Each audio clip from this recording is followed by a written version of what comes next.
პროგრესი, ევოლუცია, ახალი ტექნოლოგიები, რომლის გარეშე უკვე წარმოუდგენელია ჩვენი ყოველდღიურობა. რა სიახლეს გვთავაზობენ მსოფლიოში აღიარებული ციფრული ტექნიკის წარმოებელი ფირმები. ყველაზე უახლესი ინფორმაცია და ცნობილი ბრენდების უცნობი ისტორიები. შენი ყოველდღიური მეგზური უხილავ ციფრულ სამყაროში. გადაცემა ტერაბაიტი. ზაზა ჭიტანავასთან ერთად. რადიო იმედზე. გადაცემის სპონსორია კომპიუტერული ტექნიკის სახლი GeoBit. აღმოაჩინე შენთვის სასურველი კომპიუტერული ტექნიკა ყველაზე დაბალ ფასად. GeoBit. სასწრაფო კომპიუტერული დახმარება, მომსახურების სრული პაკეტი, 24 საათიანი უფასო საინფორმაციო უზრუნველყოფა და დიაგნოსტიკა თბილისსა და რუსთავში. GeoBit. 10 წლიანი გამოცდილება და მსოფლიო გარანტია. GeoBit წერტილი G 220 77 77. ფალიაშვილის 16. მრგვალ ბაღთან. Კონსმეთ გადაცემას ტერაბაიტი, მის წამყვანი ზაზა ჭიტანავა გახლავართ. დღევანდელი გადაცემის თემაა თანამედროვე ტექნოლოგიები, აზომვითი საქმიანობის სამსახურში. სტუმრის ვინაობის გამხილავ და ტრადიციულად შეგახსენებთ, შეგიძლიათ შეგვიხმიანოთ გადაცემის მცველობისას მოკლე ტექსტური შეტყობინებით, მესიჯი გამოაგზავნეთ ნომერზე 91778, SMS სერვისით, რადიო იმედს კომპანია SMS-ს უზრუნველყოფს და მოკლე ტექსტური გზავნის ღირებულება თქვენი მობილური ოპერატორის სტანდარტულ ფასში ადგენს. ასევე შეგვიხმიანოთ Facebook-ის გვერდზე, ქართული ასოებით Facebook-ში აკრიფეთ ტერაბაიტი. ტერაბაიტი. შენი ყოველდღიური მეგზური უხილავ ციფრულ სამყაროში. ჩვენი სტუმარია კომპანია თბილისის ჯგუფის დირექტორი ნიკოლოზ ჭეიშვილი. ეს კომპანია გეოდეზიურ საპროექტო სამუშაოებს აწარმოებს უახლესი ტექნოლოგიური მიღწევების გამოყენებით და ამ ადამიანისგან შევძლებთ შევიტყოთ რა ტიპის ფართი შესაძლებლობას იძლევა ტექნოლოგიური მიღწევები ამ სფეროში დასაქმებულთათვის. თქვენის ნებართვით ბატონო ნიკოლოზ, სანამ დიალოგს დავიწყებთ, გადავუხვევ საუბრის თემას და რადიო მსმენელებს ვეტყვი, რომ ჩვენ გადაცემას ტერაბაიტი, რომელიც ტექნოლოგიებს და ციფრულ ტექნიკასთან დაკავშირებულ შესაძლებლობებს ეხება, არ შეგვეძლო გვერდი აგვევლო ისეთი მნიშვნელოვანი თარიღისთვის, როგორიცაა კორპორაცია Sony ცნობილი სათამაშო მოწყობილობის PlayStation-ის დაბადებიდან 20 წლის თავი PlayStation-ის პოპულარობა იაპონიის მაღაზიებში 1994 წლის 3 დეკემბერს დაიწყო და მას შემდეგ იგი სათამაშო მოწყობილობების ბაზარზე მუდამ წამყვან პოზიციებს ინარჩუნებდა. საოცრად პოპულარული იყო იგი საქართველოშიც, რა თქმა უნდა, იგივე თბილისში 90-იანების მეორე ნახევრიდან ლამის ყოველი ფეხის ნაბიჯზე იყო ეგრეთ წოდებული game club-ები, სადაც საათში ლარათულ არ ნახევრად ითამაშებდით PlayStation-ზე. მისი ცალსახა კონკურენტი იყო და არის Xbox-ი, თუმცა Sony-ის device CIAP-ის გამო უფრო მასობრივი იყო, რაც შეეხება ასეთ სათამაშო სივრცეებს. სახლებში კომპიუტერების გამოჩენით პარალელურად მცირდებოდა და დღეს იგივე თბილისში ასეთ ადგილს ძნელად თუ იპოვით, მაგრამ აღმოჩენა იყო ჩემთვის ქალაქ რუსთავში სტუმრობისას. დიდი კომპიუტერული ცენტრი კომპანია GeoBit-ისა, Sony-ის device-ები აქვს და თურმე ტურნირებსაც ხშირად ატარებენ, როგორც მითხრეს, ამჯერად გასამართ ტურნირს კი სწორედ PlayStation-ის 20 წლის თავს მიუძღვნიან. ახლა სწორედ კომპანია GeoBit-ის კომპიუტერული ცენტრის მენეჯერი გივი იაშვილია სატელეფონო ხაზზე. ბატონო გივი, მოგესალმებით. მოგესალმებით. ბატონო გივი, როგორც უკვე აღნიშნე, უახლოესი ტურნირი, რაც გაქვთ დაგეგმილი, უნდა მიუძღვნათ Sony PlayStation-ის 20 წლის თავს და როგორია სიმრავლე, ისევ თუ არის შემორჩენილი ამ ცნობილი device-ის გულშემატკივართა არმია? ჩვენთან დაახლოებით ტურნირებზე გამოდის 32 კაციანი ტურნირები, ხდება 16 კაციანი. საერთოდ მოთამაშე არის ძალიან ბევრი. სურველი, სპორტ თამაშების არის ფერმურტის, არის სხვა თამაშების. პოპულარულია საკმაოდ რუსთავში. ერთი პერიოდი ჩვენ გქონდა ყოველთვის ვატარებდი ჩემპიონატებს, მაგრამ ეხლა ჩვენ გამონაკლისი დაუშვით და თვის შუა რიცხვში ვატარებთ 20 წელთან დაკავშირებით ტურნირს. პრიზი რა გექნებათ ამ ტურნირისთვის? პრიზი შეგვეცემა გარდამავალი თასობა GeoBit-ის კომპიუტერული კომპანიის თასი. აქ გვაქვს საჩუქრები, Sony ჯოისტიკები გვაქვს ასეთი. დიახ. wireless სუკაბელო ჯოისტიკები, არის თამაშები, აბონემენტები გვაქვს ასე ვთქვათ, კომპიუტერულ ცენტრში მოხმარებლისთვის და ბევრი სხვა დამახალისებელი პრიზები. ანუ მიუხედავად იმისა, რომ სტაციონარული კომპიუტერების რაოდენობა მოიმატა, რომლებიც არის კონკრეტულად გეიმერებზე გათვალისწინებული, მიუხედავად ამისა, Sony PlayStation-ის ეს შესაძლებლობა არ კარგავს აქტუალობას და მაინც იგივე ჯოისტიკების თამაში არის. პირიქით, Sony-ის მოყვარულები თვითონ ისიზე იმდენად ასაგებლებია ესეთ უხუშონის ეტანები. მიუხედავად იმისა, რომ ამის შესაძლებლობა იგივე ჯოისტიკით სტაციონარულ კომპიუტერზე არის. და არის კიდევ. იმას თავისი მაგრამ კომპიუტერული გრაფიკა ორივეს სხვადასხვა აქვს. სხვადასხვა განსხვავებაა, დიახ. გასაგებია. კარგი, დიდი მადლობა და წარმატებებს გისურვებთ. დიდი მადლობა თქვენს, კარგად გზავნა. მადლობა. კომპანია Geobit-ის კომპიუტერული ცენტრის მენეჯერი გივი იაშვილი იყო სატელეფონო ხაზზე. ასეა 90-იანი წლების დასაწყისიდან მოყოლებული PlayStation-ის ცნობილი device-ი. ამ თემაზე საუბრისას, რა თქმა უნდა, არ შეგვეძლო გვერდი აგვიარა საქართველოში Sony-ს წარმომადგენლობისთვის, მას შევეხმიანეთ, მაგრამ საქართველოში Sony-ს წარმომადგენლებთან სატელეფონო ჩართვა ვერ მოხერხდა. მოკლედ, Sony იმედია გააგრძელებს PlayStation-ის კიდევ უფრო დახვეწას და მსოფლიო გეიმერებს თავისი ცნობილი მოწყობილობის ახალი თაობებით კიდევ არაერთხელ გაახარებს. ტერაბაიტი შენი ყოველდღიური მეგზური უხილავ ციფრულ სამყაროში. დავასრულოთ სათამაშო მოწყობილობაზე დიალოგი და გადავერთოთ ახლა ისეთ ციფრულ ტექნოლოგიებზე, რომელიც საქმიან ადამიანებს უადვილებს პროფესიული დავალების შესრულებას. შეგახსენებთ ჩვენი სტუმარია ბატონი ნიკოლოზ ჭეიშვილი, თბილისის გრუპის კომპანიის დირექტორი. დავიწყოთ იმით, რომ თქვენ თავად გააცნოთ რადიო მსმენელს თუ რა საქმიანობს თქვენი კომპანია და რა სერვისს თავაზობს იგი მომხმარებელს. პირველ რიგში მოგესალმებით, დიდი მადლობა რომ მომიწვიეთ. მადლობა თქვენ რომ მოგწანდით. ჩვენი კომპანია თბილისის ჯგუფი დაარსდა 2004 წელს. წელს გვაქვს 10 წლის იუბილე, ასე ვთქვათ. გილოცავთ იუბილეს. მადლობა. დასაქმებული არის ჩვენთან მუდმივად 20 თანამშრომელი. მაგრამ შესაძლებელია რომ ხელშეკრულების პირობებზე გააჩნია სხვადასხვა პროექტებს ფარგლებში შესაძლებელია რომ ყოფილია შემთხვევები რომ ყოფილა დასაქმებული 50 კაცი, 60 კაცი და ასე შემდეგ. გააჩნია პროექტის შეკვეთის საჭიროებიდან გამომდინარე. პროექტის მასშტაბურობას გააჩნია. კი ბატონო. ჩვენი კომპანია არის მრავალფუნქციური კომპანია. ჩვენ არ ვართ ხოლმე ერთი მიმართულებით, ვთქვათ, ტოპოგეოდეზიური აზომვების მიმართულებით ან ასე შემდეგ. მე შემიძლია ჩამოთვალო რა მიმართულებები გვაქვს. პირველ რიგში ვიტყვი, რომ ჩვენ ვართ უმსხვილესი იაპონური ბრენდის Top Consokias წარმომადგენლები, ოფიციალური წარმომადგენლები საქართველოში და ჩვენის მეშვეობით ნებისმიერ მოქალაქეს შეუძლია შეიძინოს ამ ბრენდის აპარატურა. ეს არის როგორც გეოდეზიური, ასე სამზოვოლო საქმიანობაში გამოსაყენებელი აპარატურა, 3D სკანერები და უამრავი სხვა ის ახალ თანამედროვე ტექნიკა, რაც კი საშუალებას აძლევს, რომ სწრაფად და მარტივად გააკეთონ და შეასრულონ სამუშაოები. ამის გარდა ჩვენ ვავსრულებთ ტოპოგეოდეზიურ სამუშაოებს, საკადასტრო სამუშაოებს, ვახორციელებთ უფლებათა რეგისტრაციას, ჩვენ ვართ საჯარო რეესტრის ავტორიზირებული მომხმარებელი. გვაქვს არქიტექტურისა და დიზაინის კუთხით განყოფილება, გეოსაინფორმაციო სისტემების, რა თქმა უნდა, და GPS მონიტორინგი. GPS მონიტორინგი ეს რომ კარგად ავხსნა, ეს არის ანუ მანქანების მონიტორინგი GPS-ების საშუალებით. მანქანების გადაადგილებისთვის თვალყურის მიდევნება, დიახ. და რაც თავარია, რისთვისაც მე მგონი დღეს მე ეთერში მოვედი, ეს არის ჩვენ ვართ ისეთი გიგანტური კომპანიის წარმომადგენელი საქართველოში, როგორც არის Digital Globe. ბატონო ნიკოლოზ, თქვენის ნებართვით ჩვენ Digital Globe-ზე და რა თქმა უნდა იმ შესაძლებლობაზე, რაც ამ კომპანიის ხელშეწყობით არსებობს დღეს მომხმარებლებისთვის, უფრო ვრცლად ვისაუბროთ გადაცემის მეორე ნაწილში, სარეკლამო ჭრაზე გავიდეთ და შემდეგ მეორე ნაწილი უკვე სრულად და ვრცლად დავუთმოთ ტექნოლოგიურ შესაძლებლობას. ტერაბაიტი შენი ყოველდღიური მეგზური უხილავ ციფრულ სამყაროში. აგრძელებთ გადაცემას ტერაბაიტი. შეგახსენებთ ჩვენი სტუმარია ბატონი ნიკოლოზ ჭეიშვილი, კომპანია თბილისის ჯგუფის ხელმძღვანელი. ჩვენ საუბრობთ იმ თანამედროვე ციფრულ ტექნოლოგიებზე, რომელსაც იგივე მათი კომპანია იყენებს. ბატონმა ნიკოლოზმა გადაცემის პირველ ნაწილში მოკლედ ისაუბრა მათი კომპანიის სერვისებზე და ჩვენ ბოლოს გავჩერდით Digital Globe-ზე. Digital Globe-ის ამ საერთაშორისო კომპანიის წარმომადგენლები ბრძანდებით საქართველოში. Digital Globe მულტისპექტრულ სურათებს სთავაზობს მომხმარებელს და მეორე ამ სურათების ანალიზიც ხდება, რაც ძალიან დიდი შესაძლებლობას იძლევა და შეგიძლიათ განგვიმარტოთ რადიო მსმენელისთვის უფრო თვალსაჩინო რო გახდეს, რას ნიშნავს მულტისპექტრული სურათები და მისი ანალიზი უკვე შემდეგ. კი ბატონო, ცოტათი თავიდან დავიწყებ, რომ პირველ რიგში დიდი მადლობა მინდა მოგიხადოთ კიდევ რომ მომიწვიეთ და მაქვს საშუალება რომ მოგაწოდოთ უახლესად და უდაოდ სასარგებლო ინფორმაცია ქვეყნის ცხოვრების სხვადასხვა სფეროში ამ კოსმოსური სურათების ეფექტიანად გამოყენების შესაძლებლობის ფართო სპექტრის შესახებ.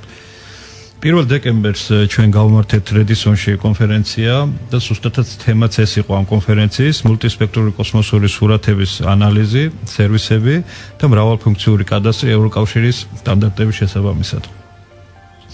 კონფერენციის ძირითადი მიზანი იყო გაგვეცნო ის უახლოესი ტექნოლოგიები, რომლებიც იძლევა შესრულებას უფრო მაღალ საფეხურზე, ავიყვანოთ სახელმწიფო სისტემისა და კერძო ბიზნესის ურთიერთთანამშრომლობა. Galmovitarud და გავაძლიეროთ როგორც სახელმწიფო, ისე კერძო სტრუქტურები. Დავნერგოთ ევროკავშირის შესაბამისი სტანდარტების სხვადასხვა დარგსა და მიმართულებაში. Ეხლა კონკრეტულად მინდა გადავიდე ზუსტად რა არის ეს მულტისპექტრული სურათები. ჯერ დავიწყებ იქიდან რომ რას წარმოადგენს თვითონ კომპანია Digital Globe. Digital Globe-ზე რო წარმოადგენა შეუქმნა ჩვენს მსმენელს. ამისთვის მე გეტყვით რომ Digital Globe-ს გააჩნია Digital Globe-ის სოფლიო ლიდერია კოსმოსური მულტისპექტრული სურათების გადაღების სფეროში. მაგალითისთვის უცბად რომ შეუქმნა წარმოდგენა Google-ის ყოვლისმოცემის სისტემა, Google-ი არის ყოველას მოგეხსენებათ რა არის, აბსოლუტურად მთლიანად იყენებს Digital Globe-ის კოსმოსურ სურათებს. მომზადებულ მასალას ასე ვთქვათ. კოსმოსურ სურათებს, დიახ, ანუ ის სურათები, რაც არის Digital Globe-ის. ასევე Yandex-ის ასევე ვთქვათ Apple Maps და ასე შემდეგ. ძალიან ბევრი კომპანია, Nokia, Microsoft და ასე შემდეგ. ესენი არიან ძირითადი კლიენტები Digital Globe-ის. Digital Globe-ს გააჩნია 6 კოსმოსური სატელიტი, რაც უკვე მეტყველებს მის მასშტაბურობასა და გლობალურობასა. რა თქმა უნდა, თვითონ ეს კომპანია წლების წინ იყო დახურული კომპანია, არაკომერციული კომპანია იყო, რომელიც მუშაობდა მხოლოდ NASA-ს, CERN-ს და ესეთი ორგანიზაციების შეკვეთებზე, მაგრამ შემდგომ მიიღეს გადაწყვეტილება, რომ ამ ქვეყანაში დასამალი უკვე აღარავის არაფერი არ აქვს და მიიღეს გადაწყვეტილება, რომ იმ მონაცემების, რაც მათ კომპანია შეუძლია, 30% ბაზარზე გამოიტანონ და გაყიდონ. ანუ კომერციალიზაცია მოხდა. ფინანსური მოგებაც ენახათ. რა თქმა უნდა, კომერციალიზაცია მოახდინეს გარკვეულ სფეროში და ეს თალსახა ასე თქვი ამერიკული მიდგომა და გამოდის რომ ჯამში სწორი. კი ბატონო, ჩვენ პირად საუბრებში დაუსვით ესეთ შეკითხვათ Digital Globe-ის წარმომადგენელს, ბატონი Alberto Lopez წარმოადგენდა ამ კომპანიას კონფერენციაზე ჩამოსული, ეს არის კომპანიის ბიზნეს განვითარების დირექტორი. ესეთ შეკითხვა დაუსვით, რომ თქვათ შეკვეთა მოგცათ ამერიკულმა რაღაც კომპანიამ, ან NASA-მ, ან რაიმე ესეთ მსგავსმა კომპანიამ და ასევე ევროპულმა კომპანიამ. რომლის შეკვეთას გააკეთებთ პირველ რიგში, ანუ რომელს გააკეთებთ რახან ამერიკული კომპანიაა Digital Globe. მან გვიპასუხა ესეთი რამ, რომელიც უფრო მეც გადაიხდის. ანუ მარტივი არაფერი პირადული, უბრალოდ ბიზნესი. ვინც მეტ ფულს გადაიხდის, შეასრულებს იმის დაკვეთას. მოკლედ ეს ცოტა გადახვევა იყო, გადახვევა იყო. ახლა რა არის მულტისპექტრული სურათები? კი ბატონო. დავიწყებ ისევ იქიდან, რომ ამ 6 კოსმოსური სატელიტი თანამგზავრიდან მხოლოდ 2 თანამგზავრს გააჩნია ეს მულტი სურათების გადაღების საშუალება. მულტი სურათები ეს ნიშნავს, რომ მარტო სურათი ეს ანუ თვალით აღთქმადი სურათი რაც არის, ესეთი როგორც ვიცით თქვა ორთოფოტო და რაღაც თვალით აღთქმადია. მხოლოდ ზედაპირული კადრი. ეს არ არის მხოლოდ ის. ის მასში ინახება კიდე ბევრი მრავალი ინფორმაცია. მაგალითად არის ესეთი დასახელება არის თანამგზავრის World View 2, რომელსაც გააჩნია გადაღების ამ სურათებს გააჩნია 8 არხი, დამატებით 8 არხი. ეს დამატებით 8 არხი, თითოეული არხი კიდე დამატებით უამრავ ინფორმაციას ინახავს. 8 არხით თავისთავად კიდე ინფორმაციებს ინახავს არხი და World View 3, რომელიც წელს გაუშვეს ამ კომპანიამ და თებერვლიდან უკვე მის სურათების გაყიდვის შესაძლებლობაც ექნება და აქვთ ამ შესაძლებლობა. ხო? იქ უკვე 16 არხი არის და იმ 16 არხში კიდე ჩაშლილი, რა თქმა უნდა, ჩაშლილი კიდე ინფორმაციების შესაძლებლობა. აი, მოკლედ რო გითხრათ, რა შეიძლება რომ თქვათ ვერ დაინახოს ჩვეულებრივმა თვალმა და დაინახოს ინფორმაცია, რასაც კიდე ქვეშრეა. ხო, რა თქმა უნდა. პირველ რიგში მოდი დავიწყოთ იქიდან, რომ ესეთი მონაცემები შეიძლება გაკეთდეს, თქვათ შეიძლება დავინახოთ, თქვათ მოსავლის დაავადებები, მცენარეების თქვათ დაავადებები, მერქნის მოცულობა დაითვალო, თქვათ სარგებლის შეფასება მოახდინო ამ სპექტრიდან, თქვათ ალბათ მიწის სტრუქტურასაც კი ეს რა თქმა უნდა ზედაპირულად ყველაფერი მე კონკრეტულადაც ჩამოთვლი რა ტიპის სამუშაოები შეუძლია და როგორ მაგრამ აი მაგალითად შესაძლებელია დაინახოს ესეთი მაგალითისთვის რომ იყოს ძალიან ესეთი გასაგებენაზე ვიცით რომ თქვა სამხედრო სფეროში კამუფლაჟი გამოიყენება იმისთვის რომ დამალონ რაღაც სხვა ტიპის ზედხედიდან არ გამოსცეს ზემოდან რო უყურებ ეს არის ჩვეულებრივი კამუფლაჟი და ეს არ ჩანს რა არის ხო თუმცა ამ სპექტრების საშუალებით ზუსტად შეუძლია დაადგინოს ის სცენარია თუ უბრალოდ რაღაც ფოთოლი პლასმასი არის და თქვათ რაღაც ნაჭერი არის. ანუ ამ კადრის მრავალშრიანობა სწორედ ამაში გამოისახება. მრავალარხიანობა ზუსტად ეგ არის, რომ ამ სხვადასხვა სპექტრში, სხვადასხვა იმენი გაჩვენებს და ახდენს ანალიზს. ამ კომპანიას და მის საპარტნიორო კომპანიებს აქვს კლასიფიკატორები, სადაც ყველა ფერს, ამათ შეუძლია ჯიშობრივად გაარჩიონ, თქვათ სცენარეები ჯიშობრივად გარჩევაც კი მოახდინონ თქვათ რაღაც გარკვეულ თქვათ 1000 ჰექტარზე არის არა თქვათ 10000 ხე არამედ 1000 ფიჭვი 1000 ნაძვი და თქვათ 5000 მუხა და ასე შემდეგ და თვითონ იმ ფიჭვის ქვესახეობებიც კი შეუძლიათ გაარჩიონ და ან წარმოგიდგენიათ გისმენ და მე მახსენდება ალბათ ერთი 5 ან 10 წლის წინ დაახლოებით Discovery-ზე ვუყურებდი რაღაც დოკუმენტურ ფილმს და იქ იყო რომ უკვე იმ დროისთვის სატელიტური მოწყობილობების დახმარებით ამერიკულ სპეცსამსახურებს აქვს იმის საშუალება რომ კონკრეტულ ადგილას ამომავალი ბოლი დაადგინონ რა ტიპის შეშა იწვის ნუ ცოტა შეიძლება უტრირებულად ვამბობ მაგრამ პრინციპში რასაც ჩვენ ახლავს საუბრობთ ეს არის ყველაფერი ამ გამოწყების განვითარება ის რაც 10 წლის წინ იყო და როგორც თქვენ აღნიშნეთ როცა დახურული იყო შეიძლება იქაც უკვე ქონდათ ამ ყველაფერზე მიმდინარეობდა მუშაობა და შემდეგ როგორც კი გაიხსნა ამ ყველაფრის განვითარების შესაძლებლობაც იხსნება ხო? რა თქმა უნდა.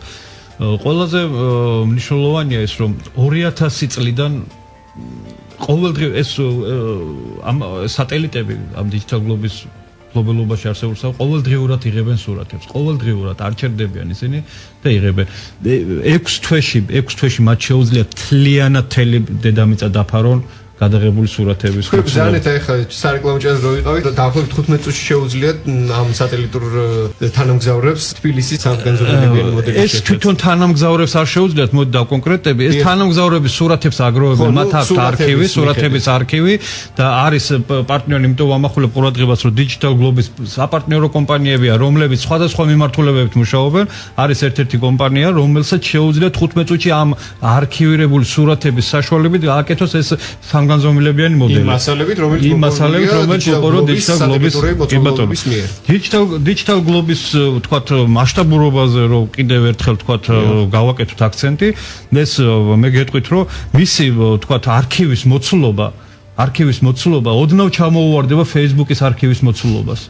ანუ თქვენ წარმოგიდგენიათ ხო მთელი მსოფლიოს რამდენი მომხმარებელია Facebook-ში და ანუ რა მოცულობა არის იქ შედანახების რა რაოდენობა აქვს წარმომიდგენია იმისთვის რომ ეს ინფორმაცია შეინახონ და მით უმეტეს როგორც თქვენ ამბობთ მისი პარტნიორი კომპანიები მუშაობენ უკვე კონკრეტულად ამ თითო მიმართულებაზე და თითო ინფორმაციის დამუშავებაზე რასაც შეიცავს თითო ფოტოკადრი. რა თქმა უნდა მე გეტყვით რომ Digital Globe თავიდან იღებდა მხოლოდ სურათებს ანუ პირველი მისი ეპოქა იყო რომ ზედაპირულად სურათებს იღებდა კოსმოსურ სურათებს იღებდა და აკეთებდა თქვათ არც თუ ძალიან მაღალი ხარისხის სამგანზომილებიან მოდელებს შემდგომ ეტაპზე უკვე გადავიდა და ის სურათების რეზოლუცია იყო დაახლოებით მეტრა 80 სანტიმეტრი ამ სურათის რეზოლუცია.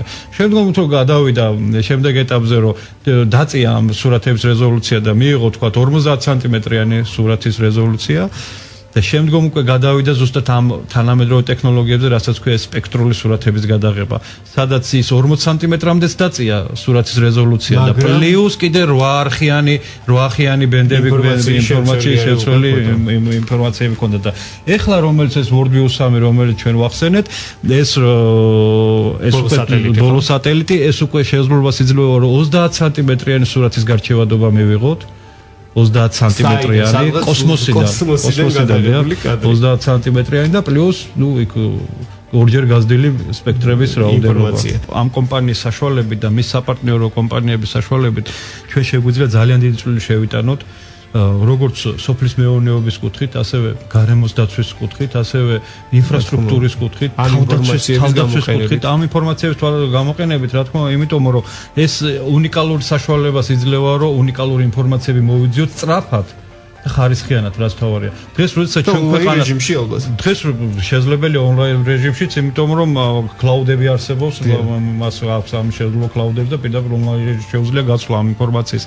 როდესაც ჩვენ ქვეყანაში არავინ არ იცის რამდენი რა არის საერთოდ, რამდენი ვენახია, რამდენი ყურძენი მანდარინია, რამდენი თხილია, რამდენი და ასე შემდეგ. არ იციან ტყეების ზუსტი რაოდენობა, ჯეშობრივად, ასაკობრივად, თქვათ მინიმუმ ამ თემატიკის და ამ ინფორმაციის სიმწირის აღმოფხვრას შევძლებთ ამ ყველაფერს. რა თქმა უნდა, ამას აქვს შესაძლებლობა, რომ ეს უნიკალური არის, ეს არის Digital Globe-ისა და მის საპარტნიორო კომპანიების პრეროგატივა და ჩვენ მათ წარმოვადგენთ საქართველოში და მე დიდი იმედი მაქვს რომ ჩვენ გვაქვს ძალიან კარგი ინტენსიური მოლაპარაკებები ყველა სამინისტროსთან და დიდი იმედი მაქვს რომ ძალიან დიდი და კარგი პროექტებს დავიწყებთ. დიდი მადლობა ბატონო ნიკოლოზ, იმედი მაქვს რომ ჩვენ მომავალშიც შევძლებთ პირდაპირ ეთერში დიალოგს და ამ თემებზე კიდევ უფრო ვრცლად და მეტი დროით საუბარს. კომპანია თბილისის ჯგუფის დირექტორი ბატონო ნიკოლოზ ჭეიშვილი იყო ჩვენთან პირდაპირ ეთერში. რადიო მსმენელს მადლობას მოვახსენებთ ყურადღებისთვის. ზუსტად ერთი კვირით გამშვიდებებად ტერაბაიტი დროებით. დიდი მადლობა. პროგრესი, ევოლუცია, ახალი ტექნოლოგიები, რომლის გარეშე უკვე წარმოუდგენელია ჩვენი ყოველდღიურობა. რა სიახლეს გვთავაზობენ მსოფლიოში აღიარებული ციფრული ტექნიკის წარმოებელი ფირმები. ყველაზე უახლესი ინფორმაცია და ცნობილი ბრენდების უცნობი ისტორიები. შენი ყოველდღიური მეგზური უხილავ ციფრულ სამყაროში. გადაცემა ტერაბაიტი. ზაზა ჭიტანავასთან ერთად. რადიო იმედზე.